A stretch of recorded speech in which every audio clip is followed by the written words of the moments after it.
নমস্কার বন্ধুরা, তোমাদের সবাইকে ব্লগার দিয়া অফিসিয়াল চ্যানেলে অনেক অনেক স্বাগত। তো তোমরা সবাই কেমন আছো? আশা করছি সবাই ভালো আছো এবং সুস্থ আছো। তো আজকের ব্লগ ভিডিওটা আমি এখন থেকে শুরু করছি। আজকে এখন সকাল বাজে ওই 11:30টার মতন। আজকে কি করেছি, সকালে সব কাজ সেরে নিয়েছি আগে তাড়াতাড়ি। তোমাদের তো আগে দেখিয়েছিলাম অনেক দিন ধরেই আমাদের এখানে শুধু বৃষ্টি হয়ে যাচ্ছিলো। তো আজকে সকালে ঘুম থেকে উঠেই দেখলাম বৃষ্টি কমে একটু রোদ উঠেছে। তাই ভাবলাম আবার যদি কালকে থেকে বৃষ্টি শুরু হয় তাহলে আর জামা কাপড় ধোয়া যাবে না। তাই আজকে একদম বেশি করে যতগুলো পেরেছি সব জামা কাপড় ধুয়ে দিয়েছি। তার সাথে ঘরের খাওয়াটা এখন আমার বাকি রয়েছে। রান্না সব হয়ে গেছে, বিছানা গোছানো, ঘর গোছানো সবই করে নিয়েছি। আর একটু ডাস্টিংয়ের কাজ ছিল, যে ড্রেসিং টেবিল ডাস্টিং করে নিয়েছি। এই যে দেখতে পাচ্ছ, এটা আমার অনেক সমস্যা হয়, মানে আয়স্তি মনে হয় বলে এটাকে। এটাই একটু হাতের এই জায়গাটা ফাঁকা থাকে, যে কোনো ড্রেস বা ওড়না পরলে সেটা এসে এই জায়গাটা লাগার একটা সম্ভাবনা থাকে আর কি, এই জায়গাটা। যাই হোক, ঘরের সব কাজ করে নিয়েছি। তার সাথে তোমাদের তো আগেই বলেছিলাম যে আমাদের বাড়িতে বৃষ্টির জন্য জানো তো অনেক জল হয় উঠোনে। তার জন্য রান্নাঘরটা অনেক নিচু, তো রান্নাঘরে জল হয়েছিল।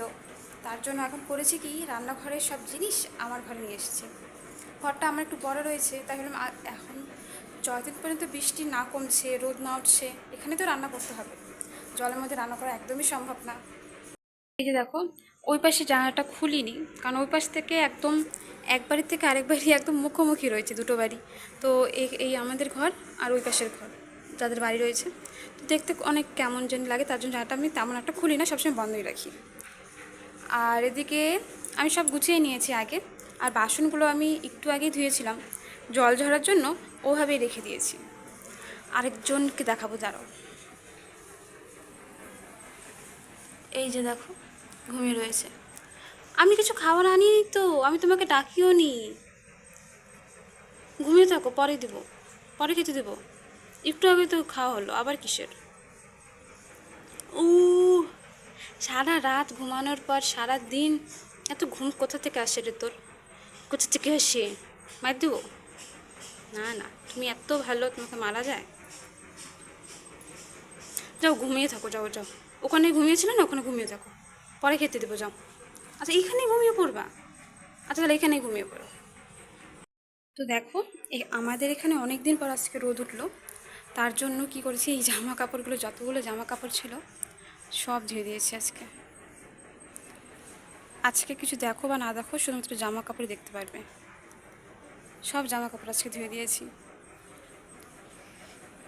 আজকে যদি সব জামা কাপড় শুকিয়ে যায় তাহলে তো ভালোই।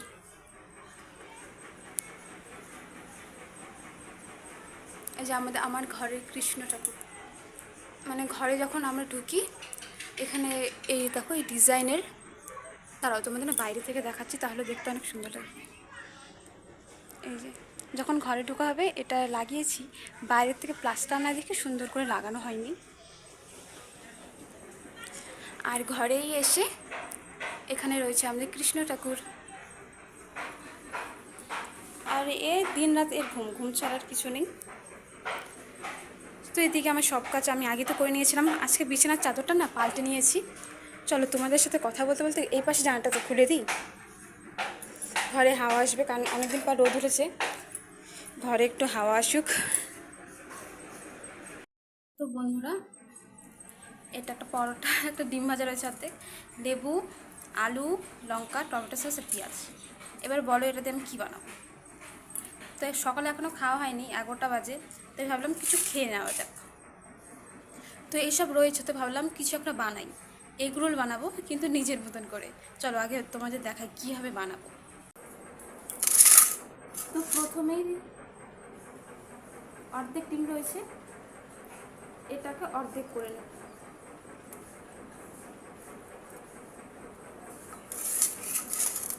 ঠিক আছে, এই যে অর্ধেক ডিম রয়েছে, এই অর্ধেক ডিমটাকে আবার অর্ধেক করে নিলাম। এই অর্ধেকটা তোমাদের দাদাভাই খাবে দুপুরে, আর এই অর্ধেকটা দিয়ে এগ রোল বানাবো। ঠিক আছে, তো চলো আগে আলুটা না একদম কুচি কুচি করে কেটে নেব। এটা কিন্তু সিদ্ধ আলু ছিল, তো সিদ্ধ আলু একটা একটা দিব না, অর্ধেক দেবো, কারণ একটা দিলে বেশি হয়ে যাবে, তাই অর্ধেক ছোট ছোট করে আলু কেটে নেব। আর পাশেই কিন্তু দৌড়ায় আসছে, আলু কিন্তু খাবেই না, কখনো আলু খায় না। তবু দেখে ভাবছি আমি কিছু খাচ্ছি, তাই একদম তাড়াতাড়ি করে দৌড়াই আসলো। ঘুমাচ্ছিল কিন্তু, তখন দেখালাম না, একটু আগে ঘুমাচ্ছিল।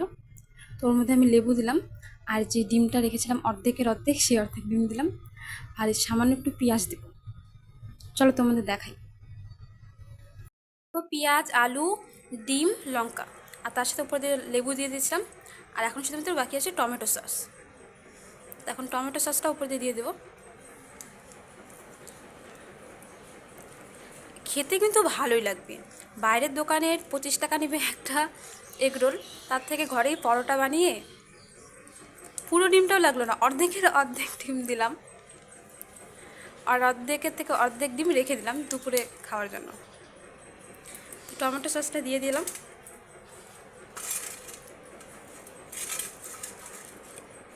এবার ভালো করে একটু এদিক ওদিক করে নিই।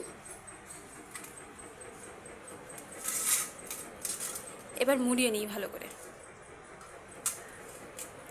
ব্যাস, তাহলেই আমাদের রেডি আজকের এগরোল। একটা জিনিস বাকি রয়েছে, দাঁড়াও।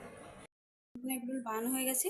এখন শুধু তো সামান্য একটু লবণ ছিটিয়ে দেবো, কারণ লবণটা না দিলে একদমই ভালো লাগবে না, কারণ আলুটা সিদ্ধ রয়েছে, পেঁয়াজ রয়েছে, লেবু রয়েছে, একটু লবণের প্রয়োজন। তো সামান্য একটু লবণ দিয়েছি। এখন এক হাত দিয়ে হয়তো ভাজ হবে না, তার জন্য ভাজ করে দেখো। তো রেডি আমার এগরোল, একদম দোকানের মতন। কাগজ পেঁচিয়ে নিয়েছি, আর ভেতরের মধ্যে সব কিছু রয়েছে, ডিম, আলু, পেঁয়াজ, লঙ্কা, লেবু, লবণ আর টমেটো সস। তাহলে চলো খেয়ে নিই এটা।